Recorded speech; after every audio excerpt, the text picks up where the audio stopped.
How to enable or disable play tone when call connects or ends on Samsung Galaxy S26, S26 Plus or Ultra.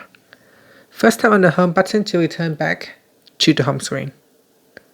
Now from the home screen, open up the phone application.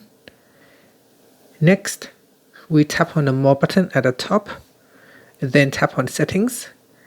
In Call Settings, we then scroll down and tap on Call Alerts and Ringtone.